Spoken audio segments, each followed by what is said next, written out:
안녕하세요. 반갑습니다. 다시 한번 작년 성경 통독 강의로 이렇게 만나 뵙게 돼서 반갑습니다. 성경 통독 잘 하고 계시죠? 네, 오늘 드디어 이사야서를 함께 살펴볼 텐데요. 지금까지 여러분들이 성경 통독을 잘 해오셨듯이 앞으로도 계속적으로 끝까지 포기하지 않고 잘 하시기를 축복합니다. 자, 이사야서를 저와 함께 이 시간 개론적으로 먼저 한번 전체적으로 살펴보고 그다음에 여러분들이 성경 통독을 해 나가시면은 성경 읽을 때 조금 더 이해하는 데 많이 도움이 되지 않을까 생각합니다. 자, 그러면 이사야서를 보기 앞서서 선지서 개론을 먼저 한번 보도록 하겠습니다. 이사야서는 선지서에 속하죠. 그래서 선지서에 속하기 때문에 선지서를 먼저 한번 개론적으로 보겠습니다. 자, 구분은 어떻게 되는지 한번 볼게요. 자, 17권의 선지서는 성경의 약 4분의 1을 차지합니다. 굉장히 많은 분량을 차지하죠. 자, 이제 25%를 차지하는 분량입니다. 17권의 선지서를 쓴 선지자들은 그들의 사역을 기록으로 남겼습니다. 하지만 구두 선지자들은 현존하는 기록을 남기지 않았죠. 그들에 해당하는 예가 나단, 아비야, 잇도, 예후, 엘리야, 엘리사, 오뎃, 스마야, 아사랴, 하나니, 야하시엘, 그리고 홀다가 있습니다. 이들은 구두 선지자들은 현존하는 기록을 특별히 남기지는 않았습니다. 이렇게 보시면 되겠고, 자, 선지서를 두 가지로 나눌 수 있습니다. 대선지서와 소선지서의 그 두 가지로 나눌 수 있는데요. 대선지서와 소선지서의 구분은 이제 방대한 분량 때문에 대선지서, 분량이 많은 것은 대선지서, 분량이 적은 것은 소선지서라고 합니다. 그런데 예레미야 예가는 예외입니다. 예레미야 예가는 분량이 적은데도 불구하고 대선지서에 속합니다. 네. 특징을 보겠습니다. 보통 이들을 선지자라고 부르거나 이제 선견자, 파수꾼 또는 하나님의 사람 등으로 불립니다. 자, 선지자라는 단어, 나비라는 단어를 쓰는데요. 굉장히 많이 사용됩니다. 300개 이상 사용된 명칭이고요. 하나님의 메시지를 선포하기 위해서 부름을 받고 임무를 부여받은 사람을 의미합니다. 선지자라는 의미. 네, 그리고 선견자, 로에라고 합니다. 자연적인 시각이나 청각의 영역 밖에 있는 것을 감지할 수 있는 사람을 선견자라고 하고요. 그리고 영어의 프로페트, 선지자라는 단어는 문자적으로 뭐뭐를 위하여 말하다로 이제 구두로 또는 환상이나 기록된 형태로 하나님의 메시지를 받은 특별하게 부르심을 받은 그 사람의 역할을 강조할 때 이 프로페트이라는 선지자라는 단어를 씁니다. 하나님께서 꿈, 환상, 그리고 뭐 여러 가지 방법들로 음성 등을 통해서 다양한 방법으로 말씀을 주셨죠. 메시지를 한번 볼게요. 자, 선지자들은 미래를 예견하는 사역을 주로 감당하였지만 이 선지자들의 주된 역할은 뭐냐면 예언, foretelling이라고 합니다. foretelling, 예언이었습니다. 그래서 보통 이 예언에 해당하는 것은 어떤 의미냐면 하나님의 뜻을 선포하는 것이 예언입니다. 그래서 보통 성경에서 말하는 예언은 90% 정도가 이 하나님의 뜻을 선포하는 것이라는 것으로 이해하면 되겠습니다. 자, 예언적 메시지에는 네 가지의 주요 주제가 있습니다. 첫 번째로 백성들의 사악한 행위를 드러내고요. 두 번째로 하나님의 율법으로 돌아올 것을 촉구합니다. 그리고 세 번째로 임박한 심판을 경고하고요. 네 번째로 장차 올 메시아를 고대하며 소개합니다. 자, 예언적 메시지의 두 가지 요약을 한번 보겠습니다. 인간의 죄로 인한 심판이 있고요. 하나님의 두 번째로는 하나님의 은총으로 인한 위로가 있습니다. 그러니까 죄로 인해서 심판을 예언적 메시지로 먼저 주고 그 다음에 그럼에도 불구하고 하나님의 은총으로 인한 백성들을 위로하는 메시지를 준다는 것이죠. 이렇게 두 가지로 보면 되고 해석을 보겠습니다. 포로기 이전에는 12권이 쓰여졌고 포로기간에는 2권, 포로기 이후에는 3권이 쓰여졌습니다. 네, 그래서 총 몇 권이죠? 17권입니다.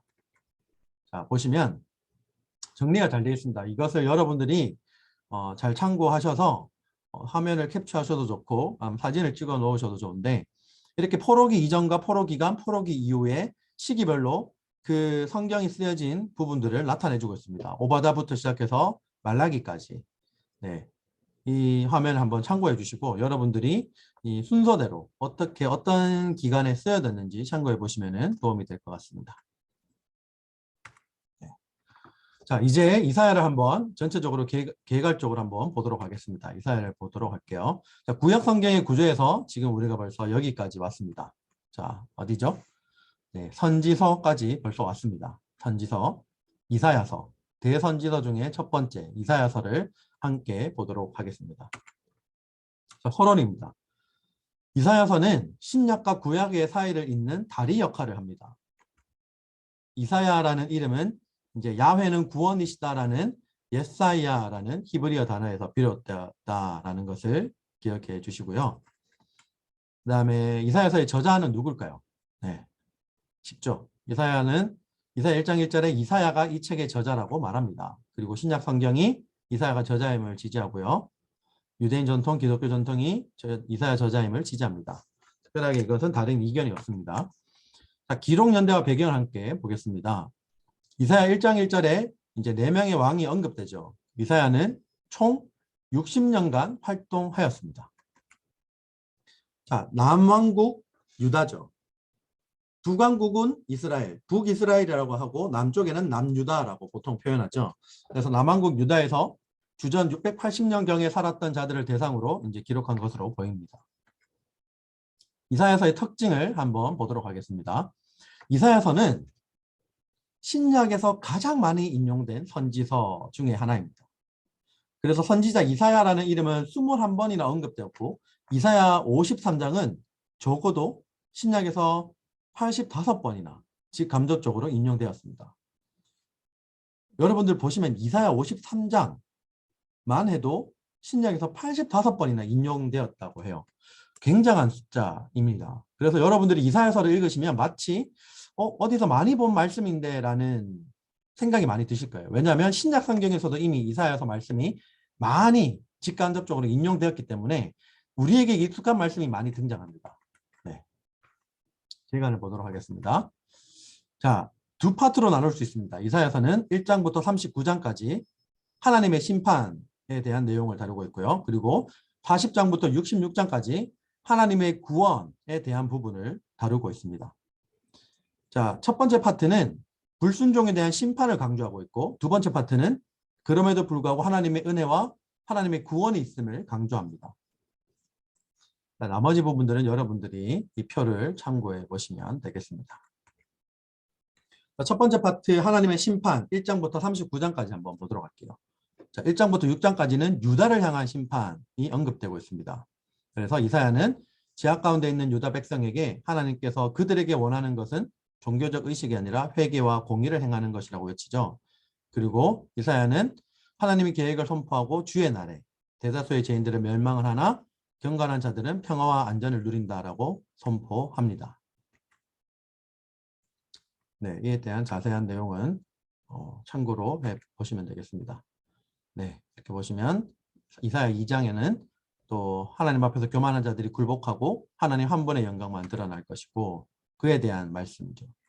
너희는 인생을 의지하지 말라. 그의 호흡은 코에 있나니 새말 가치가 어디 있느냐라고 말씀합니다.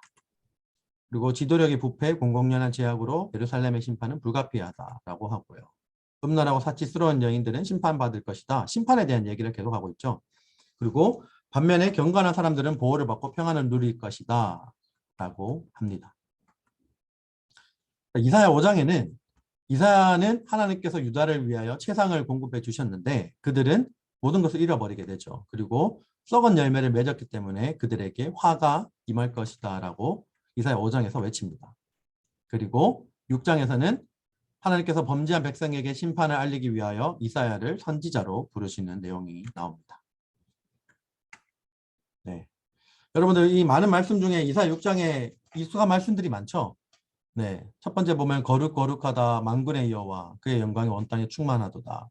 그리고 6장 5절 화로다 나여 망하게 되었도다. 나는 입술이 부정한 사람이요 나는 입술이 부정한 백성 중에 거주하면서 만군의 여호와이신 왕을 배었음이로다 하였더라. 네, 익숙한 말씀이 많이 등장합니다. 하나님의 거룩하심은 우리의 죄를 드러내고 하나님과의 교제를 회복시키시죠. 그래서 이사야 말씀을 계속적으로 심판의 내용을 보시면 거룩해라 라고 하나님께서 말씀하십니다. 그리고 우리의 죄를 있는 그대로 드러냅니다. 결국 하나님께서 그렇게 해서 원하시는 것은 하나님과의 관계를 회복하자라는 거죠. 네. 보시면 되겠습니다. 자, 이사야 7장에서 12장까지는 구원의 예언이 나와 있고요. 네. 7장에는 아하스 왕에게 임마누엘의 탄생에 대한 예언을 합니다. 많이 본 말씀이죠. 네.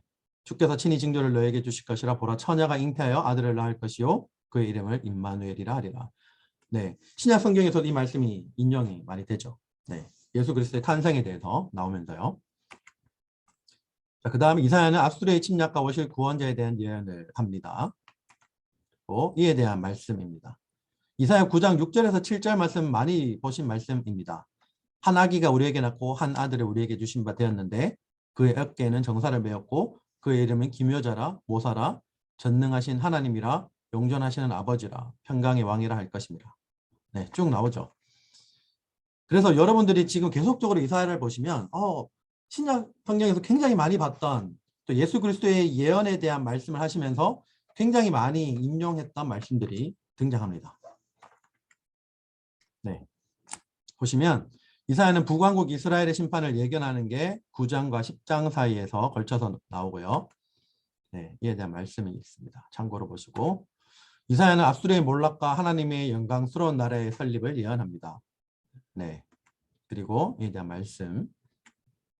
이사야는 하나님의 구원에 대해 찬양하며 감사하라라고 말하죠. 12장에 나오는 말씀입니다. 네, 이에 대한 말씀 참고로 보시면 되겠습니다. 자, 이사야서 13장부터 23장까지 그러면 열방에 대한 심판의 내용이 이때 등장합니다. 하나님께서 이사야에게 바벨론에 대한 경고의 말씀을 주시죠. 그에 대한 말씀에 해당하는 말씀입니다. 참고로 보시면 되겠고요. 하나님께서 이사야에게 모압에 대한 경고의 말씀을 주시죠. 이에 대한 말씀. 이사야서 16장 6절 보면 우리가 모압의 교만을 들었나니 라고 말씀을 시작하죠. 모압에 대한 경고의 말씀을 주십니다. 그리고 하나님께서 이사야에게 다메섹의 멸망에 대한 말씀도 주시죠. 계속적으로 멸망에 대한 말씀을 주시고 있죠.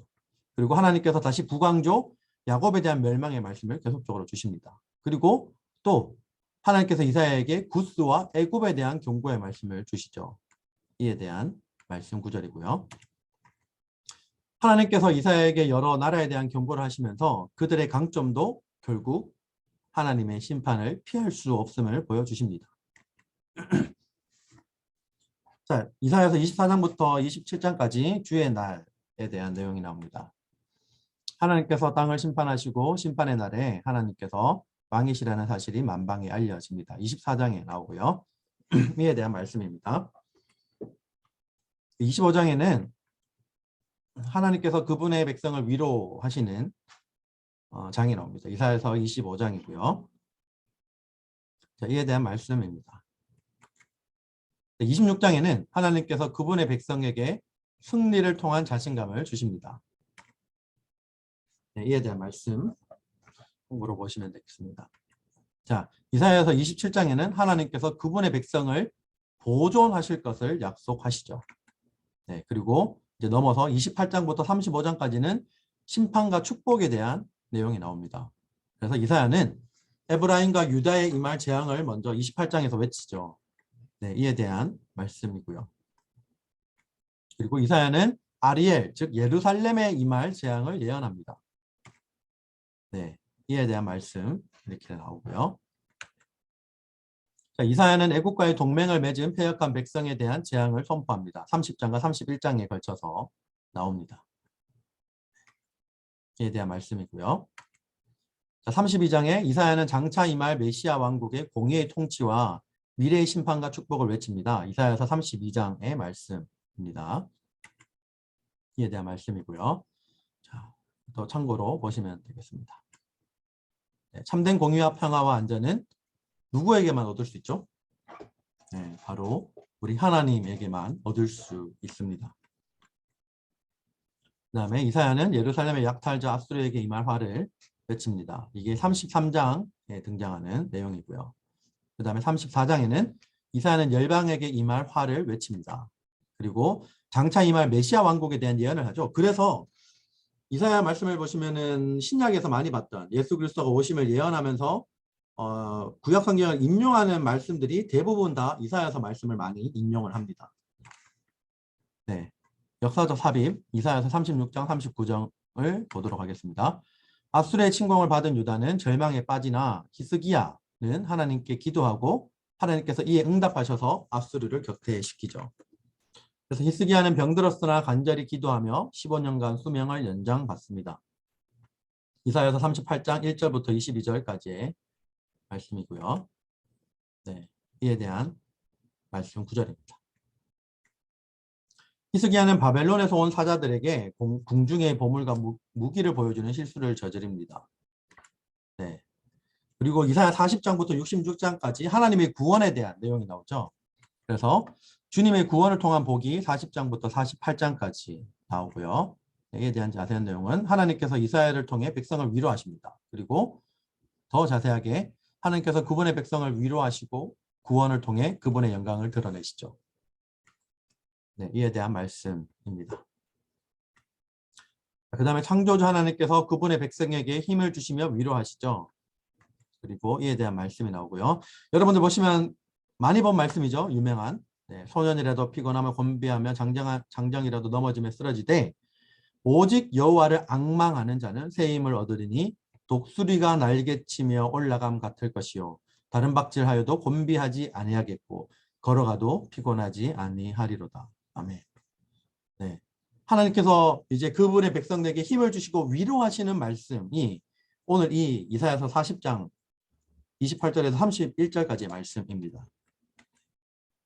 그리고 하나님께서는 민족들을 마주하며 심판하시고 이에 대한 말씀이 나옵니다. 하나님께서 이스라엘을 보호하시죠.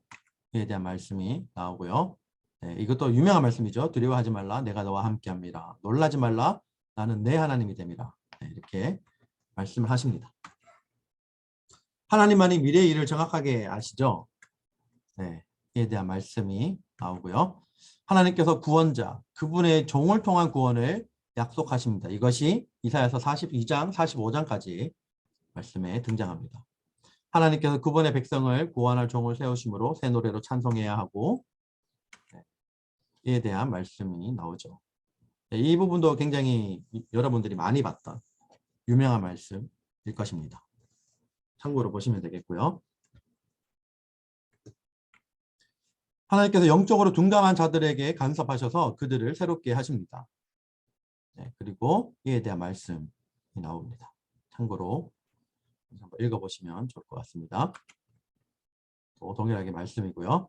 다 너무 잘 아는 말씀이죠. 너희는 이전 일을 기억하지 말며 옛날 일을 생각하지 말라. 보라, 내가 새 일을 행하리니 이제 나타날 것이라. 네, 이 부분도 어디에서 많이 본 말씀이죠. 네. 여러분들 보시면은 구약 성경의 이사야 말씀이 신약 성경에 굉장히 많이 인용되었다라는 사실을 계속적으로 느끼실 것입니다. 하나님께서 이사야에게 백성을 개혁할 수 있는 길을 보여주시죠. 그리고 하나님께서 우리가 상상하지 못할 그분의 방법으로 백성을 구원하십니다. 네, 이에 대한 말씀이 나오고요. 보시면 되겠습니다. 자, 하나님께서는 종종 하나님의 뜻을 이루시기 위해서 인간의 논리와 기대와는 다른 방식으로 일하심을 우리가 보게 됩니다. 여러분도 이러한 경험이 있을 줄로 압니다. 우리가 하나님의 뜻을 기다리고 때로는 우리의 생각과 다른 방식대로 또 때로는 우리가 원하는 방식대로 일이 풀려지지 않을 때에도 우리 하나님 앞에 기도하며 나아갈 때 하나님을 좀 더 기다릴 수 있는 우리가 되어야 하겠습니다. 네. 하나님께서 이사야에게 바벨론의 우상과 바벨론의 멸망을 보여주십니다. 이에 대한 말씀이고요. 네. 모든 우상은 인간에게 짐을 지게 하지만 하나님은 인간의 짐을 대신 맡아주시죠. 그래서 우리가 좀 더 가볍고 자유롭게 하나님은 우리를 그렇게 인도하십니다. 네, 무거운 짐을 지라 하는 것이 아니죠. 하나님은 우리의 짐을 대신 맡아주시는 좋으신 하나님 아버지이십니다. 네, 이사야는 하나님의 은혜의 영광을 찬양하기 위해서 그분의 통치 방법을 드러냅니다. 그리고 이사야 49장부터 57장까지 내용은 고난받는 종의 배척과 회복에 대한 말씀이 나옵니다. 주님의 종은 이방의 빛으로서의 사명을 부여받죠. 그리고 이에 대한 말씀이 나오고요. 너를 이방의 빛으로 삼아 나의 구원을 베풀어서 땅 끝까지 이르게 하리라. 네. 이사야는 주님의 종을 고난받는 학자로 묘사합니다. 네.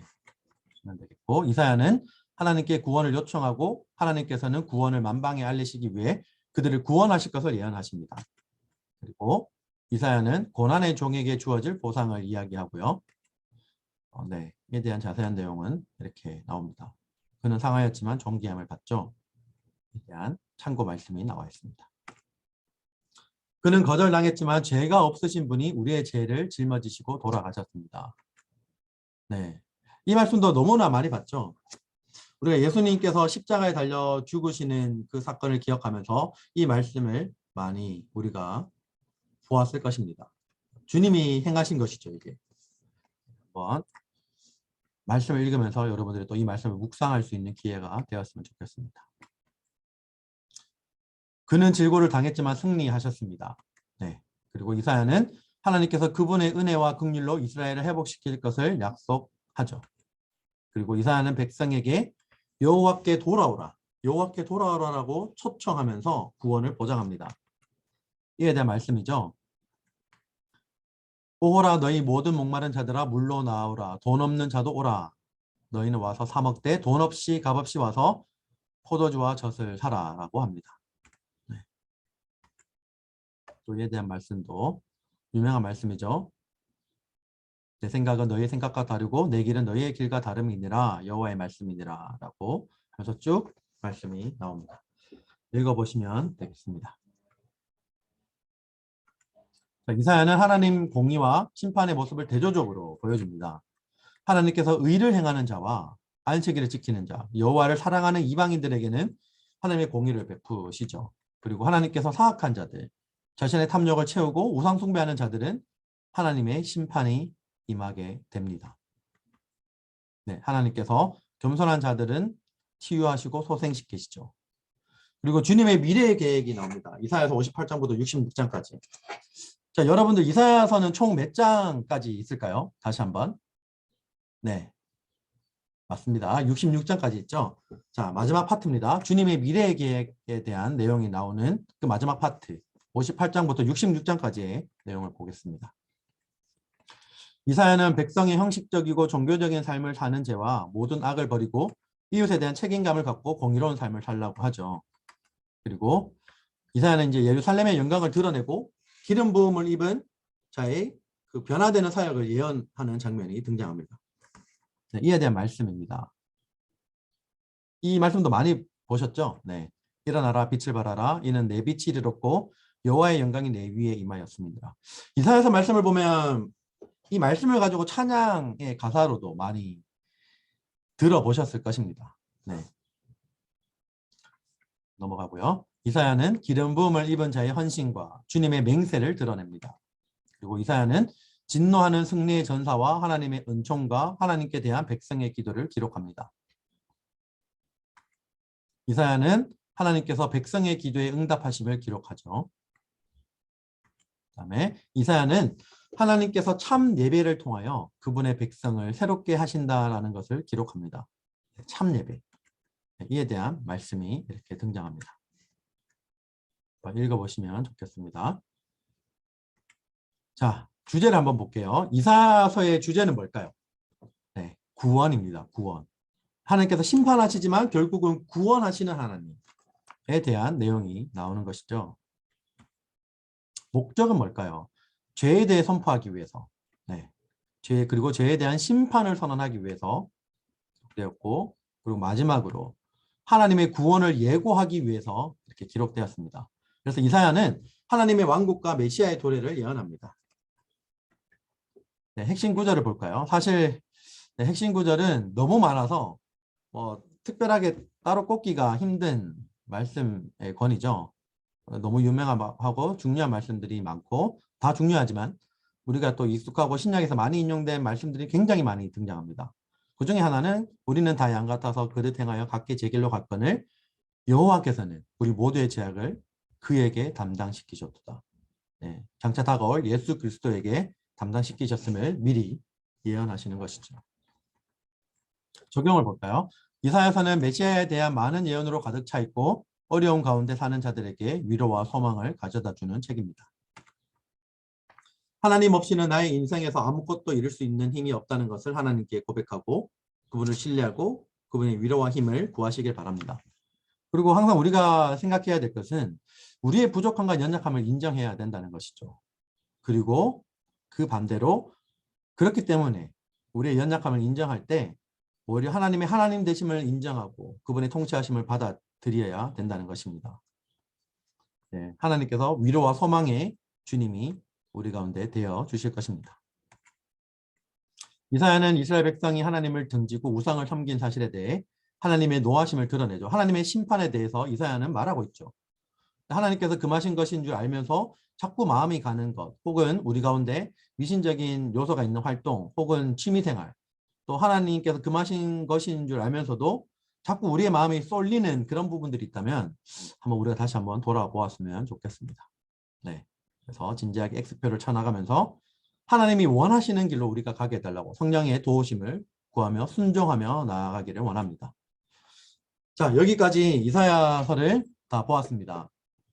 이사야서 굉장히 짧지 않은 긴 말씀이죠. 그래서 1장부터 66장까지 머나먼 여정을 떠나게 될 텐데 여러분들이 이 말씀 이사야서를 읽으면서 신약에서도 많이 인용된 만큼 우리 가운데 다가오는 구절도 많을 것입니다.